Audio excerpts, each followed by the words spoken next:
Good evening to all of you guys, this is Meenakshi and welcome to Guidely. जल्दी से connect हो जाए, बता दें वॉइस क्लियर है।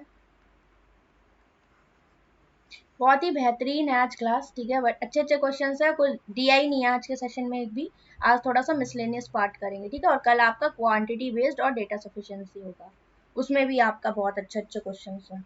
तो आज बहुत ही, मैंने बोला था this mock is one of the best mock and बहुत ही बढ़िया मॉक है। आज हम लोग करने वाले हैं क्वाड्रेटिक, जैसे आपका 2 डिग्री और 3 डिग्री वाले, ठीक है। ये है replica of 2021 modified version and number series है, बहुत ही बढ़िया लेवल। और ये लेवल ऐसा है आपका पीओ मेंस में, कोई भी पीओ मेंस हो बढ़िया काम करेगा आपका। आरआरबी का तो करेगा ही। अलजेब्रा बेस्ड कुछ क्वेश्चंस हैं जो कि आज होंगे या तो कल होंगे थोड़े से। और इसके अलावा क्या था, इसके अलावा अर्थमेटिक सम्स, ठीक है। इनका भी लेवल अच्छा है, वेरिएबल बेस्ड है आपके। ओके, तो class is very very important and बहुत ही अच्छी है। पता नहीं बाकी के सब कहाँ नदारत हैं। तुम लोग आते क्यों नहीं मेंस की क्लास में दोस्त? एक क्लास होती है, 1 घंटे से कम की क्लास ले रही हूँ इस टाइम। मैं प्री स्टार्ट कर दूंगी, ठीक है, 1-2 दिन में, पेड में भी। करो इसको। जैसे यूट्यूब पे मैराथन स्टार्ट होगा ना टॉपिक वाइज, वैसे ही आपका इधर मॉक टेस्ट स्टार्ट हो जाएगा प्री का, ताकि सिमिलर सिमिलर ना लगे। ट्राई करो इसको।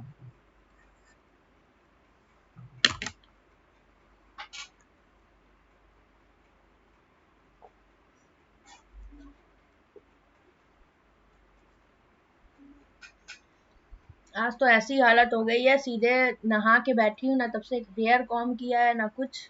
पढ़ा रही हूँ, काम कर रही हूँ तब से।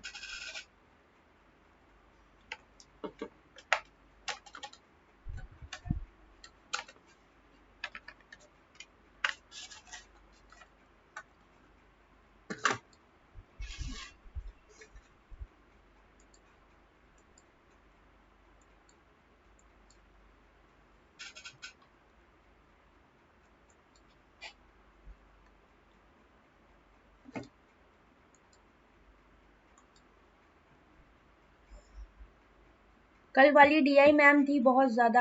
हाँ, कल वाली थी सत्येंद्र। अभी एक डीआई पेड की और आ रही है, वो आपकी आज रात को 9 बजे अपलोड होगी। ऐसा नहीं है डीआई नहीं है आज। मैंने कहा था ना, जो एक डीआई आपकी वो वाली थी सर्कल वाली, सॉरी पाई चार्ट वाली, वो भी कंफ्यूजिंग थी, किसी ने ट्राई करी थी, मैंने पीडीएफ में आपको दी थी। वो आपकी आज यूट्यूब पे अपलोड होगी, ठीक है। और आपकी पेड में भी अपलोड हो जाएगी। कहीं किसी को कोई डाउट हो पूछ लेना, बिकॉज वो भी इसी मॉक का पार्ट है। पर मैंने सोचा था मैं यूट्यूब पे करवा दूंगी।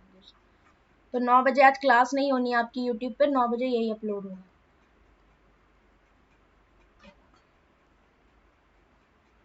और बहुत ही बढ़िया डीआई है, अच्छा क्वेश्चन नहीं है, ठीक है। बहुत ही सुंदर सा लग रहा है देखने में, देखते कितना सुंदर है। P contains 2Z red ball, red white और ब्लैक बॉल है P में। तो P में लिख लिया रेड व्हाइट एंड ब्लैक, ऐसे लिख लो तो कंफ्यूजन नहीं रहती। रेड है 2Z+1, व्हाइट है आपके पास 4 और ये है Y+4।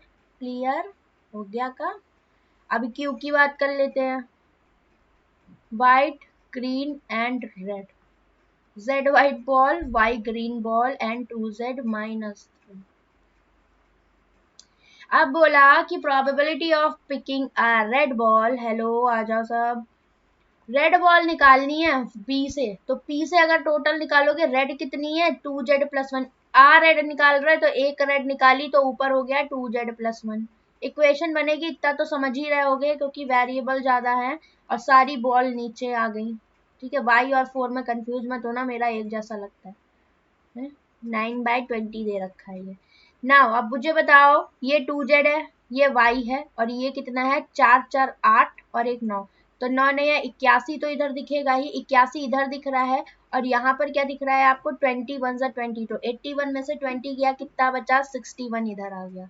और क्या बचा, 20 दूनी 40 जेड ये दिख रहा है, 9 दूनी 18 जेड ये, तो 40 में से 18 गया, 22 जेड यहाँ आ गया, और साथ में ये 9y इधर जाएगा तो माइनस का 9y हो गया। पहली इक्वेशन तो भैया आपकी ये रही। जेड की वैल्यू कितनी आ रही है, बिल्कुल गलत जवाब देवा, एक बार करें चेक। ये तो पी बैक की बात हो गई। आगे क्या बोल रहा था कि picking a green ball from Q is 1/4, तो ग्रीन कितनी है, क्यू से निकालनी है, तो 2z प्लस कितनी हो गई, सॉरी सॉरी सॉरी रेड निकाल दी मैंने, यहाँ पर हमसे ग्रीन कहा है क्यू के केस में, तो क्यू के केस में ग्रीन कहा है, तो y है टोटल, टोटल इधर कितना हो गया, z plus Z 3z plus y minus 3, यही तो दिख रहा है, और ये प्रोबेबिलिटी दी है 1/4, तो 4y ये, और 4y में से y गया 3y आ जाएगा कि नहीं है, गड़बड़ कर रहे हैं, सही कर रहे हैं ना, तो ये हो गया कितना 3z माइनस 3y, और कितना हो जाएगा आपका ये, क्योंकि ये 4y इधर जाएगा और ये y इधर, तो 4y में से y गया 3y इज इक्वल टू 3, तो we can say z minus Y is equal to 1। दूसरी इक्वेशन ये मिल गई, तो मैं एक काम भी तो कर सकती हूँ, क्या करूँ, यहाँ पर y की जगह z माइनस 1 रख दूँ, तो 22z ये है, यहाँ पर y की जगह z माइनस 1 रख दिया इज इक्वल टू 61, कुछ नहीं इन दोनों को यूज कर लिया, तो 22 में से 9 गया, 9 3 12 13z ये बचेगा यहाँ पर, और इधर कितना हुआ माइनस माइनस 9,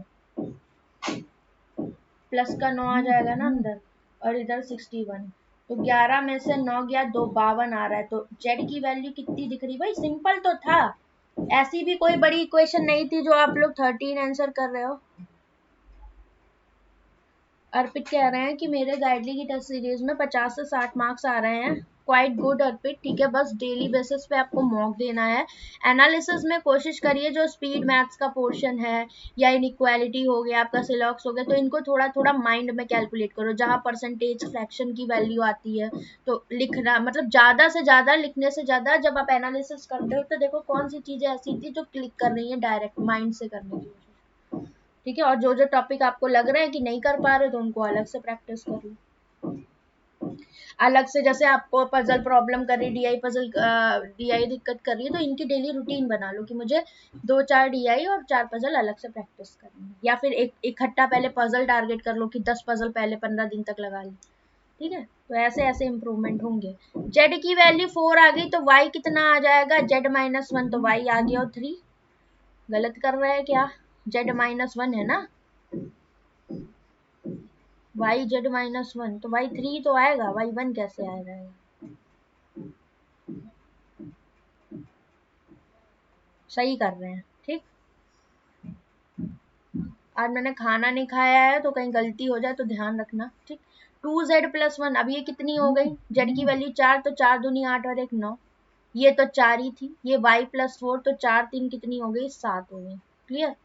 अब यहाँ पर आओ, ये z, तो ये 4 हो गई, ये 3 हो गई, और ये 5 हो गई, क्यों, क्योंकि 4 दूनी 8 में से 3 गया 5, तो टोटल 4 3 7, 7 5 12 इसके पास हो गई, और 9 4 13, 7 3 10 20 इसके पास हो गया। अब ये भी पूछ सकता था कौन सी बॉल किस में कितनी है, ठीक, यहाँ तक भी क्वेश्चन बन सकता था, that means we have lots of questions from this question, आप बहुत सारे क्वेश्चन यहाँ पर बना सकते थे। नाउ अब हमसे बोला क्या है वो निकाल लो, when all from back be transferred into from back Q, आपसे बोला है सारी बॉल को पी से क्यू में ला दो, तो क्यू के पास, पी के पास रेड थी 9, अब रेड रेड इधर ऐड हो गई, तो ये कितनी होगी 5 प्लस 9 14, इसके पास 14 रेड हो गई, ठीक, और फिर उसके बाद बोला अगर व्हाइट इधर ले आओगे तो 4 इसके पास व्हाइट थी, 4 इसके पास, तो दो टोटल 4 4 8 इधर हो गई, अब ग्रीन और ब्लैक का कोई भी इनका जोड़ नहीं था ना।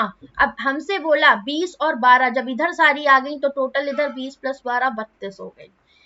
Find the probability of picking the two balls from back Q such that one is red and one is white। ये कब का है आपका, ये आपका तब का है केस जब P से सारी बॉल निकाल कर किस बैग में डाल दे रहा हो, Q में डाल दे रहा हो, दैट मीन्स अब टोटल Q के पास 20 और आ गई 32 हो गई, तो 32 नीचे, ओके, ऊपर कितना आ जाएगा आपका, बताओ, 1 is red and 1 is white, तो क्यू से आपको रेड और व्हाइट निकालनी, तो रेड कितनी है मेरे पास 14, और व्हाइट मेरे पास कितनी है 8, तो एक काम करो 14 रेड निकालनी है तो 14 में से एक निकाल ली, और एक व्हाइट निकालनी है तो 8 थी व्हाइट, इनमें से एक निकाल ली। नीचे कितना था आपका, ये दो तक खोलोगे कितना, पहले 14 C1 जब 32 थी टोटल, एक निकाल चुके हो तो आप कितनी बची 31, तो 8 C1 तो ये आ गई आपकी 31। एक तो ये केस हो गया, ऐसे भी तो हो सकता था पहले मैं व्हाइट निकाल लूं फिर मैं रेड निकाल लूं, और सेम एज इट इज नीचे तो डिनोमिनेटर सेम ही रहना था, तो ये आपका आंसर हो गया।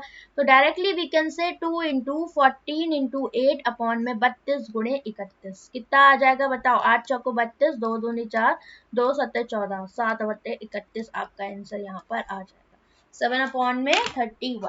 क्लियर।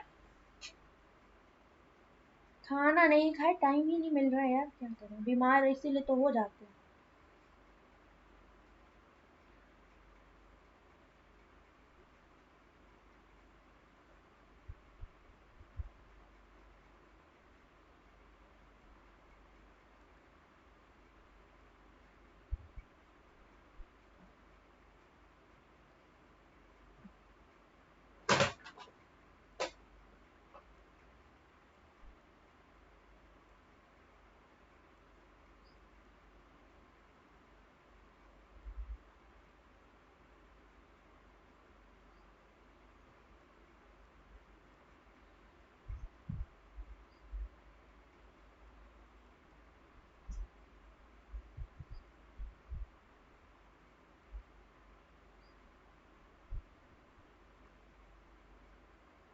वाह मेरे शेर वाह।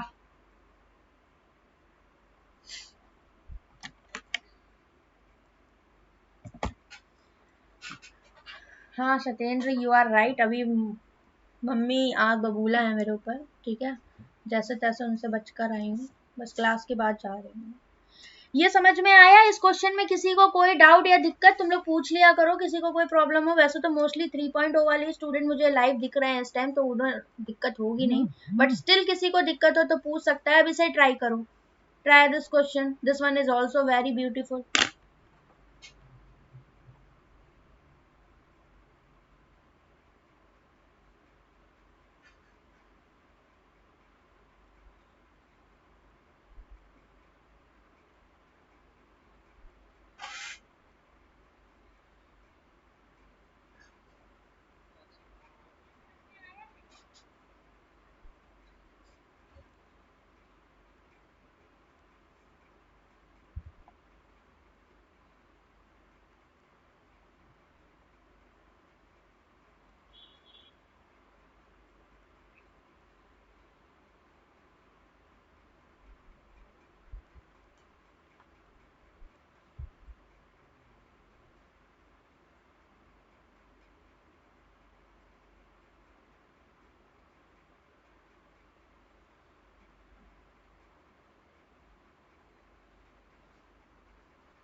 ट्राई करो, this one is also very good question.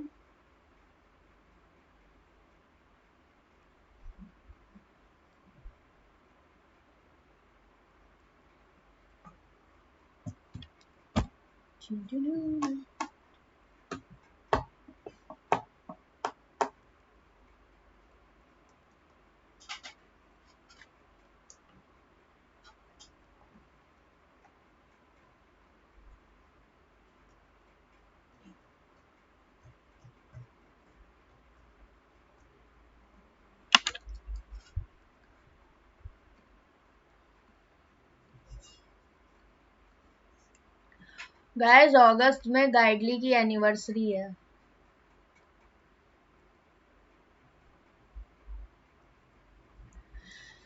3, sorry इसको सही कर लेना, 3R3 नहीं है, DRR3, ठीक है, इनकी अंग्रेजी कमजोर है थोड़ी।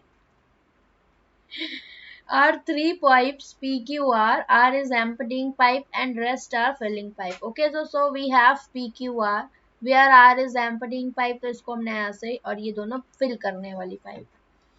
Time taken by Q to fill the tank is 50% more than R, ठीक है, इतना है ये आपका। फिर बोला when it works at its minimum efficiency, जब ये अपनी R जो है, ठीक है, R के लिए बोल रहे हैं ना, कि आपको एक तो बोल दिया जो Q को टाइम लगता है वो 50% ज्यादा लगता है R से, दैट इज 3/2R, तो ये टाइम का इनको कह दिया। और साथ में बोला है R जब अपनी मिनिमम एफिशिएंसी से वर्क करेगा and the time taken by P alone is 28 hours, इसका टाइम आपको यहाँ पर दे दिया। बहुत ही मस्त क्वेश्चन है। When pipe P and R open simultaneously, then tank can never be filled. Okay?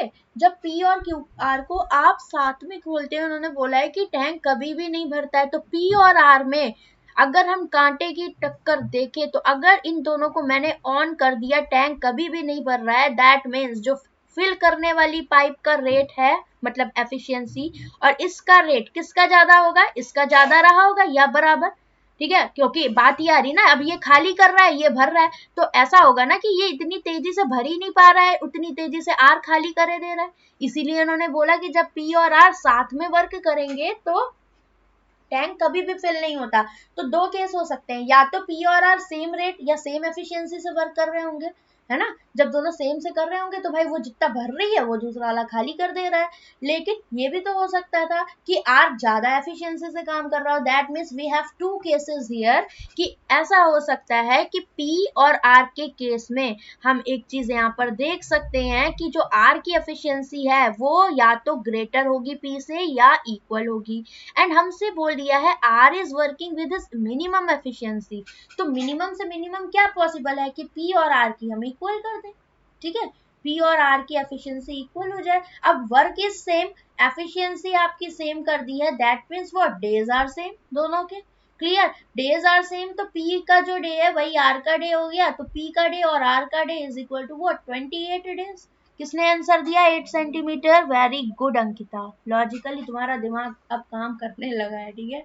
Q की वैल्यू क्या हो जाएगी, 3/2, आर 28, तो ये कितना हो गया, 14×3=42, तो क्यू को कितना टाइम लग रहा है यहाँ पर, 42 आवर्स लग रहे होंगे, डेज नहीं है आवर्स है, ठीक है, सही कर लेना। अब आगे फाइंड द हाइट, अब इन्होंने बोला all three pipes open simultaneously and they fill 252 centimetre cube of water in 1 hour, ठीक है, तो ये इसका दे रखा है हमको कि इतना ये 1 आवर में भरती, तो 1 घंटे में इसकी एफिशिएंसी कितनी है भाई, क्यू कितना है, पूरा 42 घंटे काम करता है, तो 1 घंटे में इतना करता है, तो टोटल टैंक की कैपेसिटी क्या आ जाएगी, टोटल 42 घंटे में पूरा टैंक फिल कर देता है ना, तो टोटल कैपेसिटी क्या आ जाएगी इस केस में, total capacity is equal to एक दिन में कितना भरता है सारे, 252, यही तो आया था, और क्यू के केस में ये हो गया 42, ठीक है, तो ये टोटल कैपेसिटी आ गई एक तरीके से कि नहीं, बताओ, ये चीज समझ में आ गया, all three pipes are simultaneously. अब हमने क्यू को ही क्यों लिया, ये रीजन है, ठीक है, क्यू को ही क्यों लिया, तो ये रीजन ये आ गया क्योंकि आपको पता है जब पी एंड क्यू की पी और आर की एफिशिएंसी बराबर है, एक की एफिशिएंसी पी और आर की जब एफिशिएंसी बराबर है, you know that this is filling pipe, तो इसकी पॉजिटिव होगी और इसकी नेगेटिव होगी, तो सपोज अगर इसकी +4 है तो इसकी -4 होगी, तो दोनों हो गई कैंसिल, तो इनकी एफिशिएंसी का तो कोई फर्क पड़ना ही नहीं है, बचा कौन, क्यू। इस वजह से जब पी क्यू आर साथ में काम कर रहे थे तो ये 1 घंटे में इतना भरते हैं, तो 42 घंटे क्यू ने काम किया होगा, तो टोटल कैपेसिटी इज 252 इंटू 42। अब आगे देख लो क्या बोल रहा है, आगे बोला कि find the height of the tank cylindrical if the radius of tank is 21, use pi is equal to 3, ठीक है, तो पाई 3 दे दिया है, रेडियस आपकी कितनी दे दी है यहाँ पर 21 दे दिया, और हमसे हाइट पूछा है, ओके, तो नहीं निकाल पाओगे, आपके पास अगर टोटल टैंक की कैपेसिटी दी है मतलब वॉल्यूम दिया है और वॉल्यूम सिलेंड्रिकल है, तो pi r square h is equal to what, 252 into 42।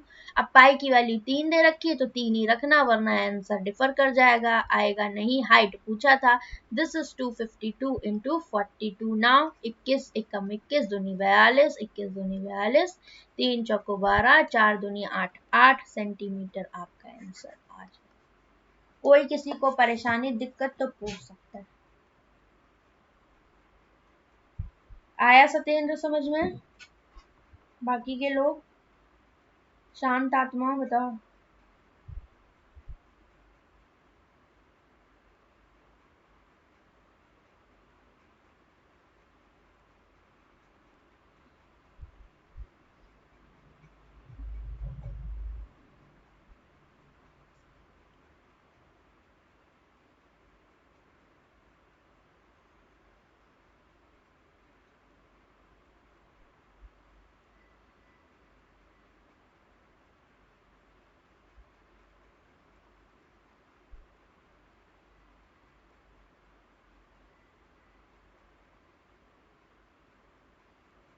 चले अब इस क्वेश्चन को करो, ये नेक्स्ट क्वेश्चन है आपका,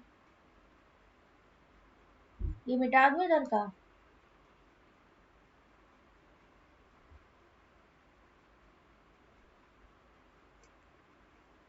लास्ट लाइन नहीं हो रहा, लास्ट लाइन में क्या बोला है भाई, टोटल कैपेसिटी क्या होगी, टोटल वॉल्यूम। मैं कहूँ एक बर्तन में पानी भर दो तो पानी कितना उसका वॉल्यूम ले रहा है, जो आपके कंटेनर का वॉल्यूम है, तो सिलेंड्रिकल वॉल्यूम, और कितना भर रहे थे वो आपको दे रखा था, टोटल वर्क जितना कैपेसिटी आप फिल कर रहे हो। ठीक है, अच्छा क्वेश्चन था कि नहीं बताओ, थोड़ा लगा कि हाँ कुछ अच्छी अप्रोच पर पहुंचे हो। नंबर ऑफ क्वेश्चंस जितने अच्छे और लैंग्वेज जितनी वैरी करोगे उतने कॉन्सेप्ट्स क्लियर होते हैं। यही सेट है आपका जो थोड़ा सा लेवल ज्यादा है, उसके बाद सारे आपके लेवल कम कर दिए जाएंगे, क्योंकि एक सेट मैंने आपको बोला था ना कि मैं करवाऊंगी इसमें, तो ये वही सेट है आपका, इसके बाद लेवल डिक्रीज कर दिया जाएगा, क्योंकि आरआरबी का बैच है ना, तो उसी हिसाब से रखेंगे। वैसे है तो सारी चीजें कॉन्सेप्चुअली ये काम ही आनी है, कोई ऐसा नहीं है कि काम नहीं आएगा। Present age of P is twice age that of Q. Age of R after 6 year is 26, तो प्रेजेंट एज कितनी, 6 साल माइनस कर दो, 20 साल आ गई। Present age of P 25% age that of Q, sorry, present age of son of P, तो son of सरदार सुना था, अब सन ऑफ पी आ गया यहाँ पर, ये दे रखा है कितना, क्यू का 4 पार्ट।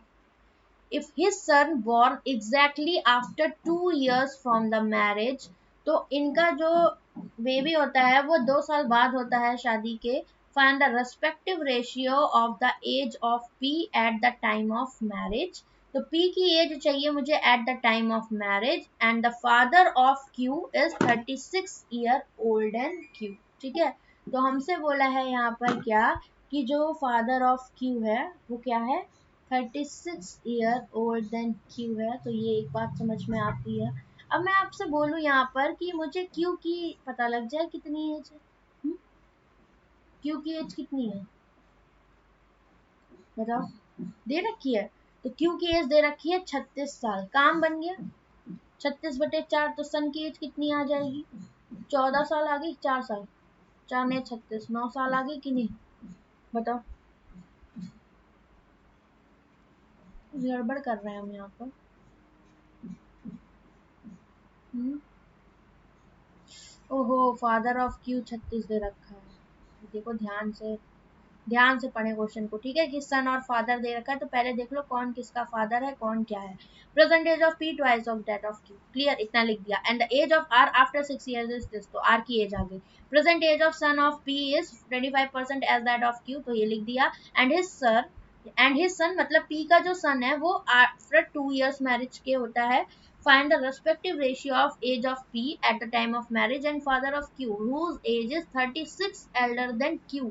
Q से कितने साल बड़ा है वो, 36 साल बड़ा है, and R is 4 years elder than Q, तो Q की एज कितनी आ गई। अब R अगर 20 साल का है और 4 साल बड़ा है Q से, तो Q 4 साल छोटा होगा कि नहीं। Q की एज कितनी आ गई, 16 आ गई, तो सन की एज कितनी आ गई, 4 चौक 16 आ गई, और P की एज कितनी आ गई यहाँ से, 16 दूनी 32 साल आ गई कि नहीं। अब पी की प्रेजेंट एज 32 थी, ठीक है 32 थी, अब इसका जो सन होता है वो 2 साल बाद होता है, और सन कितना 4 साल का, मतलब अब 32 प्रेजेंट में इसकी एज 4 है, इसकी 32, तो पहले तो 4 साल ये जो सन हुआ उसका घटाओ, और साथ में 2 साल बाद होता है तो 2 साल और घटा दो, तो ये मैरिज के टाइम की एज आ गई पी की, कितनी आ गई, 12 में से 6 गया 6, 26 साल आ गई पी की age at marriage time. Okay, फिर उसके बाद बोला था कि father of Q who is 36 year elder than Q, तो father of Q is 36 plus elder than Q, Q की एज कितनी थी 16 थी, तो ये आ गया 52, तो दोनों का रेशियो कितना दिख रहा है 26 और 52 का, 26 दूनी 52, that means 1:2, none of these आपका आंसर हो जाएगा। 3:4, सुशांत अंकिता कैसे आ रहा है?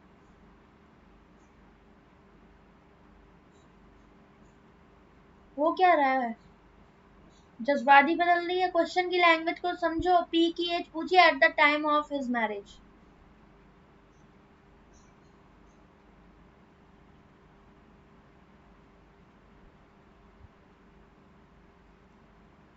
हे भगवान बताओ,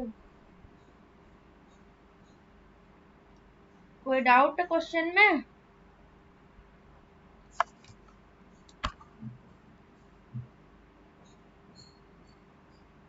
इसे कर।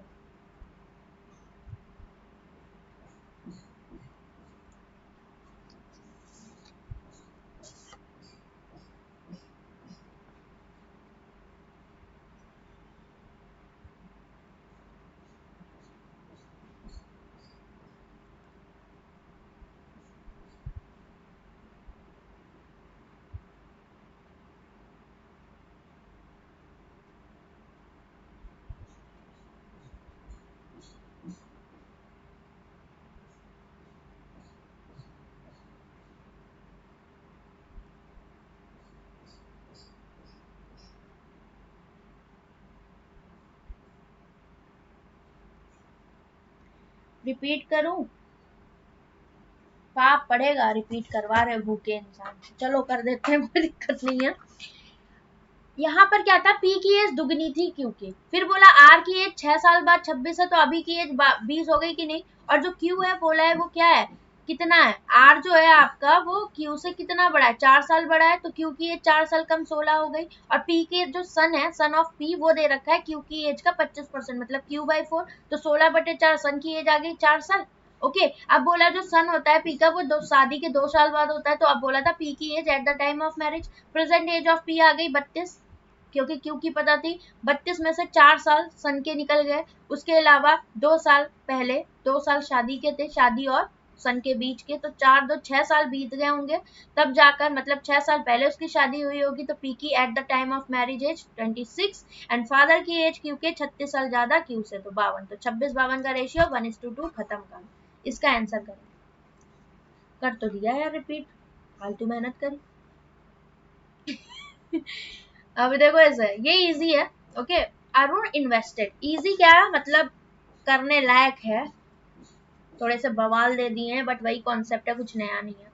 Arun invested P under simple interest eight k-5%। Okay, तो अब P k-5% eight for 5 years ये दे रखा है, और के की वैल्यू लास्ट में 25 दे रखी है। ओके, तो मतलब 25 माइनस 5 20%, तो पी 20% पर इन्वेस्टेड रुपीज पी। ओके, 20% पर for 5 year, and Himanshi invested, तो अरुण का ये रहा, हिमांशी करती है rupees Q invest under compound interest for 2k, that means 25 दूनी 50% रेट फॉर 2 years। ओके, तो 50 कितना होता है 100, मतलब टोटल अगर हम रेट की बात करें 125%, दैट मीन्स बात हो रही है 5/4।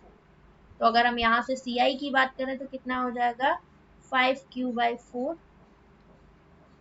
ठीक है, अब बोला if 3 find 3p is how much percent more or less than 2.5q if the interest received by p is 2000 more than that of q and the sum of p and q is 20,000, ये बोल रखा है। तो अगर मैं यहाँ पर interest की बात करूं तो ये कितना आएगा 20 25 100, मतलब 100% of P, that means you are receiving again, आपका इन्वेस्टमेंट और प्रिंसिपल सेम है, तो एस आई बी पी आ गया। और हमसे बोला है कि दोनों इंटरेस्ट मिलाकर मतलब पी और आपका क्या investment, sum of that Q and sum of P and Q आपको एक तो दे रखा है कितना 20,000, तो एक इक्वेशन तो ये आ गई। और साथ में बोला है क्या कि जो आपका इंटरेस्ट है रिसीव्ड बाय पी ज्यादा है, तो पी का इंटरेस्ट कितना था पी, और क्यू का आया था 5q-4, कितना ज्यादा है ये 2,000 ज्यादा है। तो क्या आप इसको सॉल्व नहीं कर पाओगे, इन दोनों इक्वेशन को सॉल्व कर लो, या तो एक काम करो 4p इसको कर दो, ठीक है, तो ये 5q हो जाएगा, या फिर एक काम करो, जरूरत ही क्या है, इन दोनों इक्वेशंस को ले लो, इसको माइनस कर दो, इसको प्लस कर दो, इसको माइनस कर दो, तो ये गया कैंसिल, इसको प्लस करोगे तो 5 4 9 मतलब 9q/4, और इसको माइनस करोगे तो ये 18,000, तो 9 दूनी 18, क्यू की वैल्यू आ गई 4 दूनी 8, मतलब कि 8,000, और पी की वैल्यू कितनी आ जाएगी 12,000। अब इसको हम 8 और 12 मान लें, क्योंकि हाउ मच परसेंट मोर और लेस बोला है, तो 3p का मतलब क्या हुआ 8 3 24, है ना, यही तो होगा, या कुछ गड़बड़ करी है हमने अभी?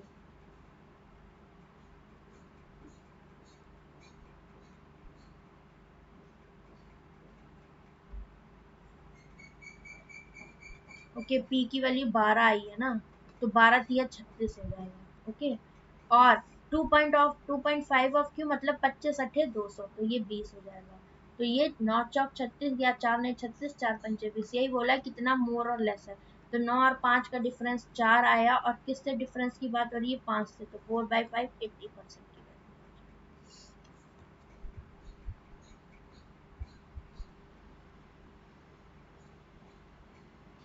समझ में आई बात?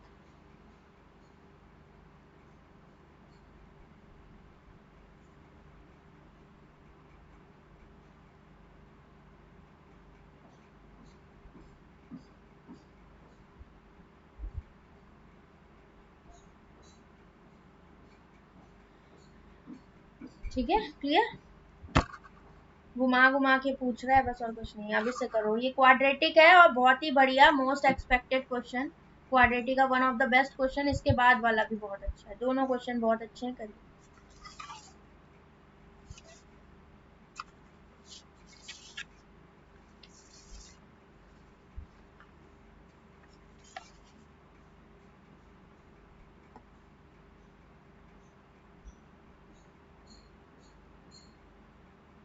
आपसे इस क्वेश्चन में पी क्यू की वैल्यू भी पूछ सकता था, है ना, पूछ कुछ भी सकता है घुमा फिरा।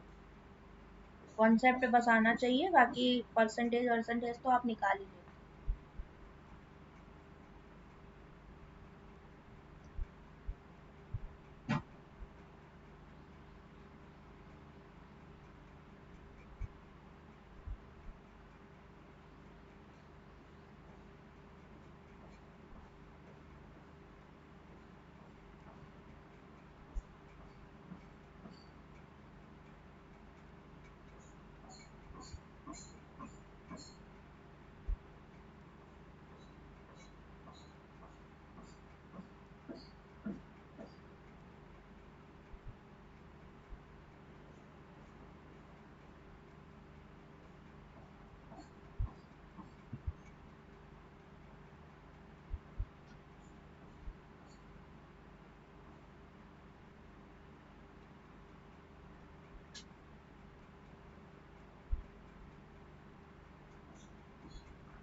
चलो इसे देखें। आपसे बोला है an equation given below have roots p and q where p less than q, तो इतना क्लियर कर दिया कि जो q है वो ग्रेटर देन p है। और आपको इक्वेशन दे रखी है 8y² minus 43y minus 30 is equal to 0। पहले तो आप इसके रूट देख लो क्या बनेंगे। तो 8 त्रिक 24, 240 के ऐसे फैक्टर करो कि उनका डिफरेंस क्या आ जाए, यहाँ नेगेटिव है ना, तो डिफरेंस 43 आ जाए। तो अब हम इसके फैक्टर करें तो 6 चौक 24, 40, तो ये दिख रहा है यहाँ पर। ओके, और क्या हो सकता था, इसको हम 3 दूनी 6 कर दें, और इसको हम 20 दूनी 40 कर दें। बताओ क्या हो सकता है, कोई फैक्टर जो आपके दिमाग में आ रहा हो इस टाइम। 3 दूनी 6 दूनी 12, अब जो भी आएगा वो 43 से तो बड़ा ही होगा, तो 20 में कुछ लाके देखते हैं। 20 में 5 चौक को 20 होता है, तो 12 चौक 48, और 5 का डिफरेंस आता है 43, मतलब यहाँ माइनस का 48 और प्लस का 5 रहा होगा, तब माइनस का 43 आएगा। सो you have factors what, plus का 48 एंड माइनस का 5 अपॉन में 8 वाई स्क्वायर का कोफिशिएंट, तो ये आपके आ गए 8 छंग 48, ये हो गया, और दूसरा -5/8, तो y की यू हैव 2 वैल्यूज, ठीक। और बोला क्या था, p and q two roots है where q greater than p, मतलब कि ये आपका q हो जाएगा और ये आपका p हो जाएगा। रूट्स का मतलब यही तो हुआ ना। 40 3 क्या बना रहा है, अच्छा तुम लोगों ने इसको काट पीट दिया है क्या? 48 5 सुशांत का करेक्ट है, वाह, वेरी गुड, बहुत बढ़िया। गलत सलत आंसर आ रहे हैं सही से, ठीक है। अब यहाँ पर आओ, आगे मुझे एक बात बताओ, 6 माइनस ये तो आ गया। अब बोला form a quadratic equation in z whose roots are -16p, तो p की वैल्यू इतनी है, तो -16p कितना हो जाएगा, ये हो जाएगा माइनस का 16 into -5/8, that means 8 to the 16, ये गए तो 5 टू द 10, एक रूट मान लो अल्फा 10 आ गया। बीटा कितना हो जाएगा आपका, दूसरा रूट मान लिया, तो दूसरा है 1/q, तो q 6, तो 1/6 दूसरा रूट हो गया, ठीक। अब मुझे एक बात बताओ कि हमें करनी है एक quadratic equation form. Quadratic equation कभी भी फॉर्म करे और बोल दे किस में बनानी है तो उसको लिखोगे कैसे, उसका जनरल फॉर्म मैं बता देती हूँ आपको। ये होगा, suppose alpha and beta two roots हमने माने हैं, तो ये होगा आपका जेड में बनानी है तो Z square minus alpha plus beta, मतलब product of root into Z plus, sorry ये था सम ऑफ रूट्स और आ गया ये प्रोडक्ट ऑफ रूट। तो ऐसे आपकी बनती है। अगर आपसे एक्स में बोलता है तो x square minus alpha plus beta into x plus alpha plus beta alpha beta, ये आपकी क्वाड्रेटिक होती है। बस कुछ ना करो, वैल्यू रख दो।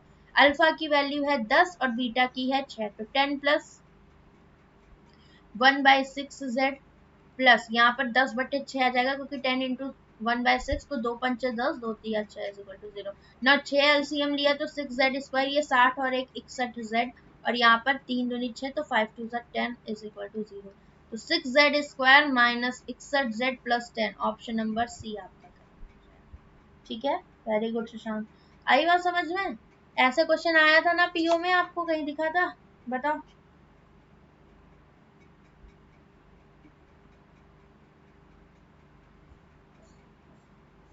आई होप क्लियर होगा। नेक्स्ट। पक्का?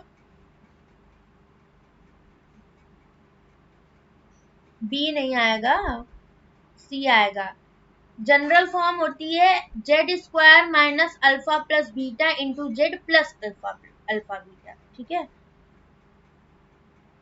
अगर रूट को लेकर ऑप्शन चेक कर लो, बट यहाँ पर 3 ऑप्शन एक जैसे हैं, फिर प्लस माइनस की आपको दिक्कत ना हो जाए, आप ये देख लेना। ठीक है, टाइम उसमें भी जाएगा, इसमें कितना टाइम लगा आपको फॉर्म करने में, ये तो मैंने लिखा, आपको ये लिखने की जरूरत थोड़ी थी, आप तो यहाँ से डायरेक्ट बना सकते थे। ठीक, बाकी चेक कर सकते हो, नो इशू। ये आपका रेप्लिका है आरआरबी पीओ मेंस 2021।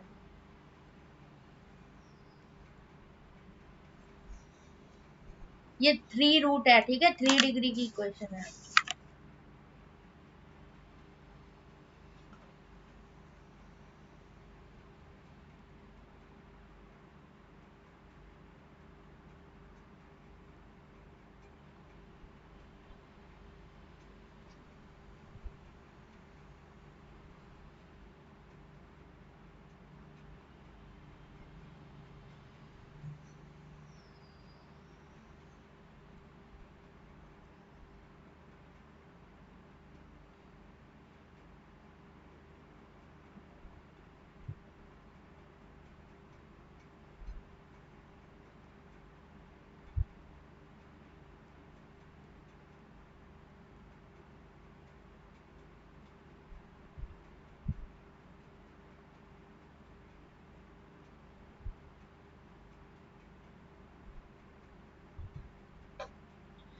सर जब पेज पर जगह हुआ करे तो फॉन्ट थोड़े बड़े बनाया करिए। फोन में अभी मैं देख रही हूँ, मुझे फॉन्ट अच्छे नहीं लग रहे देखने में, तो थोड़े बड़े होंगे तो स्टूडेंट्स को भी कन्वीनियंट रहेंगी चीजें, आंखों पे कम जोर पड़ेगा उनकी।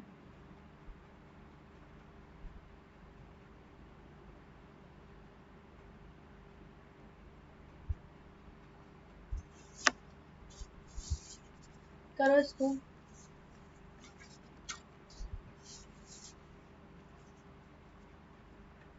अब देखो, एक क्वेश्चन करने के मैं आपको 2 से 3 तरीके बताती हूँ, कभी भी 3 डिग्री आ जाए तो आप उसको कैसे हैंडल करोगे। ठीक है, तो एक तो जो अभी हमने अभी रिसेंटली 3.0 वाले यूजर्स होंगे उन्होंने देखा होगा, अभी जो मैंने अलजेब्रा के क्वेश्चंस करवाए थे।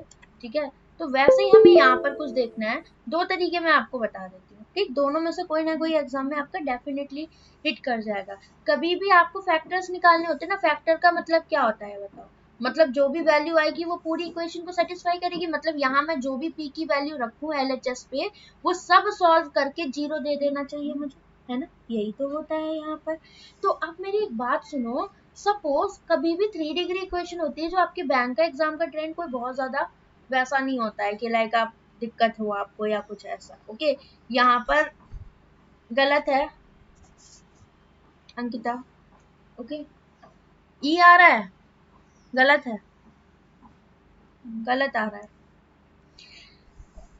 तरीका क्या है, या तो एक काम करो p की जगह 0, 1, -1 या 2, बहुत ही, क्योंकि मेंस में टाइम होता है, ठीक है। तो अगर आप इस क्वेश्चन को हाथ से नहीं जाना चाहते हो तो कभी भी कोई भी वैल्यू 3 डिग्री में आप 0, 1, -1, 2 रख के देख लेना। बैंकिंग में इससे ज्यादा कुछ नहीं होता, ठीक है, इतने में आ जाएगा। बट ये तो हो गई तुक्का वाली अप्रोच की, हाँ हम देखें, हमने हमें बहुत ज्यादा दिक्कत होती है इनको सॉल्व करने में, तो तुक्के वाली अप्रोच होगी ना। Q2 इज वेरी इजी, 8×5 = 40, तो Q आपके पास कितना आ रहा है 583, ये तो मुझे सॉल्व ही नहीं करना, बात तो सारी किसकी है, P की है। तो ये दे रखा है PQ -10P² +29P -20 = 0। तो अब एक बात बताओ, हम क्या कर सकते हैं यहाँ पर, या तो हम 0, 1, -1, 2 रख के देखें, वो एक लेंदी प्रोसेस है, ठीक। जो ये तो मैंने आपको एक तुक्का वाला बताया कि आप अगर 0, 1 रख लो, मान लो 1 हो गया, 1 हो गया, दैट मीन्स p-1 आप यहाँ से कॉमन ले सकते हो, ठीक। और p-1 से पूरे को कर दोगे तो एक क्वाड्रेटिक और आ जाएगी, तो क्वाड्रेटिक और ये 3 डिग्री इक्वेशन बना देगा। अब आप बचपन में क्या करते थे, रिमाइंडर थ्योरम आपको आती होगी, है ना, जिन्होंने पढ़ा होगा वो चीज देखी होगी। भूमिका ने आंसर किया है, बहुत बढ़िया भूमिका, वेरी गुड। यहाँ पर देखो, अभी मैंने आपको बताया था 3.0 में क्या परफेक्ट स्क्वायर बनाना, आप यहाँ पर भी वही काम करोगे। p³ दिख रहा है, यहाँ 10p² दिख रहा है, मतलब, और यहाँ 29p, इतना पता है अगर मैं p कॉमन लूंगी तो अगेन क्वाड्रेटिक मिल जाएगी। तो इसमें 10 दिख रहा है, 10 का मतलब क्या होता है, 2 × 5p दिख रहा है कि नहीं इसमें, तो 5 2 10, मतलब 5 का स्क्वायर में करूँ यहाँ पर तो ये मुझे 25 दिख रहा है, 25p, और इसको मैं ब्रेक करके लिख लूँ, 4p -20 = 0। कर सकते हैं कि नहीं ना। अब मैंने p कॉमन लिया, अंदर बचा p -10p +25, मिल गया परफेक्ट स्क्वायर, और इधर से भी क्या करो आप 4 कॉमन ले लो, तो अंदर कितना मिल गया p -5। This one is what, p -5 का होल स्क्वायर, तो p ये रहा, अंदर आ गया p -5 का whole square, and this is p -5 = 0, ठीक। This one is the best approach, अगर हम इसको बोलें, ठीक है। ये कभी आपकी दिक्कत नहीं करेगी कि ये क्या कहना चाह रही है, ओके। अब क्या कर सकते थे, p -5 कॉमन ले लिया मैंने, क्योंकि यहाँ पर भी दिख रहा है, यहाँ पर भी, तो अंदर बचा p -5, दैट इज p² और माइनस का 5p, और इधर सिर्फ मेरा 4 बचा, ओके, इज इक्वल टू 0। तो p -5 इज इक्वल टू 0 करोगे, so you have p is equal to 5। अब ये क्वाड्रेटिक है, इसको सॉल्व करना तो आपके बस की बात है ही बिल्कुल, क्यों, क्योंकि 4 एकम 4, मतलब 4 और 1 भी आ जाएंगे, तो p 4 1, तो p की जो वैल्यू आ गई आपकी 143 145, क्यों 145 आई, बिकॉज 3 डिग्री थी तो 3 वैल्यूज तो आनी ही थी, और q में कितना आ रहा है आपका 58। तो अब बताओ, अगर हम देखें तो q का 5 इन सब के बराबर, मतलब इन सब से बड़ा, और p के बराबर, और q का 8 तो इन तीनों से बड़ा, मतलब कह सकते हैं q overall greater than equal to p, तो मतलब quantity 2 greater than equal to quantity 1, option number D कर। अच्छा क्वेश्चन था, समझ में आई अप्रोच कैसे करना है, तो परफेक्ट स्क्वायर बनाना सीख लो कैसे बनाते हैं, ये बेस्ट अप्रोच थी इस क्वेश्चन। बाकी हिट एंड ट्रायल मेथड तो है ही, हिट एंड ट्रायल तो ही, अगर मैं यहाँ पर 1 रखूँ p की वैल्यू तो डेफिनेटली सेटिस्फाई हो जाएगा, और 1 दे ही रखा है, अगर 1 रख के वैल्यू सेटिस्फाई हो रही है, that means p -1 is one of the factor of this equation. Second one is quadratic, निकाल लेते, ठीक। नेक्स्ट करो इसे।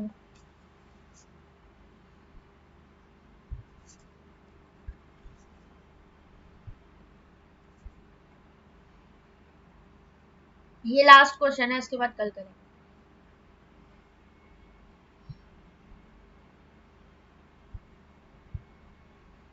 नहीं, बिल्कुल नहीं हो सकता, कैसे कर सकते हो, p की p² -10p,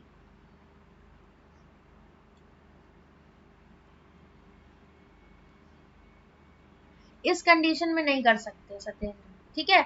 अगर मान लो मैं आपको बताती थी, आपको मैंने याद होगा, आप जब भी हम प्रोबेबिलिटी सॉल्व करते थे, सपोज a -156 आ गया, देन यहाँ पर हम कॉन्जिक्यूटिव देख रहे हैं, तो इधर भी कॉन्जिक्यूटिव बना रहा है, आपने जो इक्वेशन लिखी है उसमें कौन सा कॉन्जिक्यूटिव, कौन सा रिलेशन आप देख पा रहे हो, ऐसे नहीं किसी को भी इक्वल कर सकते हैं, ये गलत सत्येंद्र, ठीक है, ये नहीं हो सकता।